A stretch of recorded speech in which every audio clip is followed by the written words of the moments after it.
All right, let's get right into it. Today we're talking about Prasugrel. It's a really powerful prescription drug that's become a huge player in cardiology. It's a fascinating medicine for sure, but it's also one that forces a serious balancing act between doing good and causing harm. But before we get into the drug itself, let's start with the problem it's trying to solve. Just picture this for a second. Deep inside the tiny, delicate arteries of a person's heart, a blood clot is starting to form. It's threatening to choke off blood flow and trigger a massive heart attack. So, how on earth do you stop that? That is the incredibly high-stakes question doctors are up against. To even begin to answer that, we have to talk about the source of the problem, these tiny little cells in our blood called platelets. Normally they're our friends, but in the wrong place at the wrong time, they can become incredibly dangerous. And this is what's so wild about platelets. They have this total double life. If you get a paper cut, you absolutely want these little guys to swarm the area, get all sticky, and form a plug to stop the bleeding. It's essential. But when that same life-saving process happens inside a coronary artery, well, that plug becomes a life-threatening blockage. So the big challenge is, how do you stop the bad clotting without completely shutting down the good clotting? Well, this is where Prasugrel comes in. And the best way to understand how it works is with a really simple analogy: a lock and a key. Okay, let's walk through this. So imagine there's a chemical in your blood called ADP. Think of that as the key. Now, on the surface of every platelet, there's a special receptor, a little lock, called P2Y12. When the ADP key slips into that P2Y12 lock, it turns and sends a powerful signal that basically screams, "Get sticky, it's time to form a clot." So what does Prasugrel do? It's basically a permanent lock blocker. Its active form finds that P2Y12 lock and cements itself in there. It binds so tightly that the ADP key just can't get in anymore. The signal is blocked, and that platelet, it's been disabled. And this part is absolutely crucial.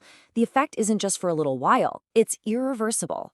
Once Prasugrel has blocked that lock, that specific platelet is taken out of the game for its entire lifespan, which is about 7 to 10 days. The body literally has to make brand new platelets from scratch to get back to normal. So, because this drug is so potent and its effects last for so long, you can probably guess it's not something you give to just anybody. It is reserved for a very specific type of patient in a very specific situation. Prasugrel is specifically for patients who are having an acute coronary syndrome. That's the medical term for a heart attack or that severe chest pain called unstable angina. And this is key, it's for those patients who are about to get a procedure called a PCI, which is where a doctor goes in and places a tiny metal scaffold, a stent, to prop open a blocked artery. The whole goal is laser-focused. You have to prevent a new, dangerous clot from forming right there inside that brand new stent. With a drug this powerful, getting the dosage right is absolutely everything. You have to balance its clot-busting power with its risks, and the strategy is kind of like a 1-2 punch. It all starts with what they call a loading dose.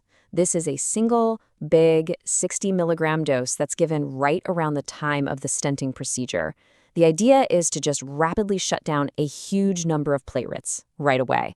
Then, after that initial big hit, the patient switches to a much lower 10 milligram maintenance dose that they take once a day, usually for at least a year, to keep things quiet long term. And this is where you can see the need for precision. It's not one size fits all, not even close. For patients who weigh less than 60 kilograms, or about 132 pounds, that maintenance dose gets cut in half to 5 milligrams. And for patients who are 75 or older, that standard 10 milligram dose is generally a no-go because the risk of a serious bleed just gets too high. And that right there brings us to the core challenge of using Prasugrel. Its greatest strength, its ability to powerfully block platelets, is also the source of its greatest danger. It is the classic double-edged sword. This really lays out the central trade-off perfectly. The benefit? It's huge. The drug is incredibly good at preventing the exact kind of clots that can cause another heart attack or block up a new stent. But the risk is just as significant. By disabling those platelets, it dramatically increases the chance of a serious and sometimes even fatal bleed happening somewhere else in the body. Because of that risk, there are some people who should never, ever take Prasugrel. Anyone with active bleeding, like from a stomach ulcer, or someone with severe liver disease, it's off the table. But the most serious warning, the one that gets a black box warning from regulators, is for anyone with a history of a stroke, or even a mini-stroke, what's called a TIA. For them, the risk of a catastrophic bleed in the brain is just way too high to justify it. This bleeding risk has very real practical consequences. I mean, remember how the effect is irreversible and lasts for the whole life of the platelet?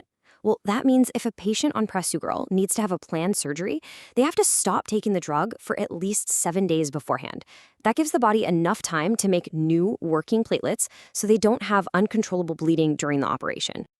And the danger just multiplies when you start combining it with other medicines.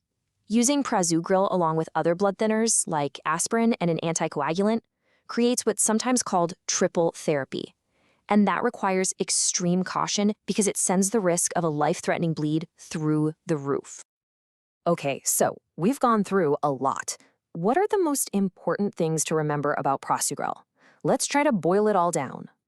First, let's just see where it fits in with some other common drugs. Compared to its older cousin, clopidogrel, Prasugrel is just more potent, plain and simple. They both have that irreversible binding. Now, compared to another one, ticagrelor, its potency is similar, but ticagrelor's effect is reversible, and you have to take it twice a day. These little differences are often what guides a doctor's choice. So let's wrap it all up in 5 simple points. What is it? It's a potent, irreversible antiplatelet drug. What does it do? It stops platelets from sticking together and making dangerous clots. Who is it for? Heart attack patients who are getting a stent. What's the biggest benefit? It's great at preventing another heart attack or a clot in that stent. And the biggest risk? Serious bleeding. And that really leaves us with the central question, doesn't it? Prasugrel is, without a doubt, a powerful tool in the fight against heart disease. But it comes with an equally powerful risk. And it forces us to ask, how do doctors and their patients make that incredibly difficult calculation, weighing these life-or-death odds for every single person who needs help?